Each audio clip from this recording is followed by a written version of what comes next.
Ucarda canavarlar kəndə hücum edib. Hadisə günorta saatlarında rayonun Alpot kəndində qeydə alınıb. Kənd sakini Şəmi Hüseynovun təsərrüfatına soxulan yırtıcı heyvanlar birbaş xırda buynuzlunu öldürüb, 5 başını isə aparıblar. Təsərrüfat sahibi bildirib ki, əvvəllər belə hallarla yalnız gecə saatlarında rastlaşsalar da, son zamanlar canavarlar gündüz vaxtlarında da kəndə yaxınlaşaraq heyvanlara zərər verir. Canavar gəlib 6 dənə qoyunumuzu öldürüb həyət yanı sahədə. Düyü düşməmişik də, belə deyə bilməmişik. Qəfildən gəlir, olmur. Bundan irəlidə də gəlmişdi, düyü düşmüşük, düşdük, qovduq. Bu səfər düyü düşənmədik, qovmamışıq. Qovanmadıq, öldürüb də birini də yeyiblər. Birini də yeyib, yəni çıxıb gedib.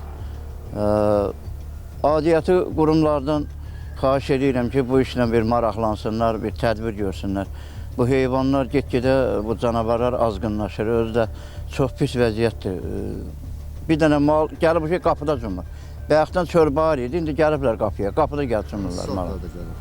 Günorta saatlarında bax, iminlə günorta saatlarında gəlir. Necə gəlirlər? Sürü şəklində gəlirlər? Sürü şəklində 3 dənə, 5 dənə, 2 dənə.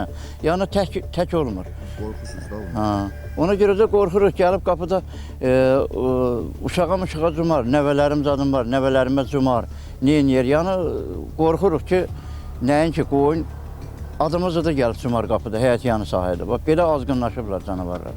Qapıya gələn heyvanlar sürü şəklində gəlir. Bir dəfə gəldi heyvanların içinə, yoldaşıma dedim ki, bu nədir belə? Çağırdım yoldaşımı, düşdü baxıb dedi ki, canavardır. Mən indiyə kimi canavar görməmişdim. Hündür bir heyvan idi, verci. Yəni qovduq, bir dəfə çıxdı getdi, bizi gördü, çıxdı getdi. Sonra ara bir şey çəkmədi, gəldi. 6 baş heyvanımızın 5-ini öldürüb, birini də yeyib, çıxıb gedibdi. Yəni bir canavar üstümüzə mırıldayır, sürü şəklində gəzir.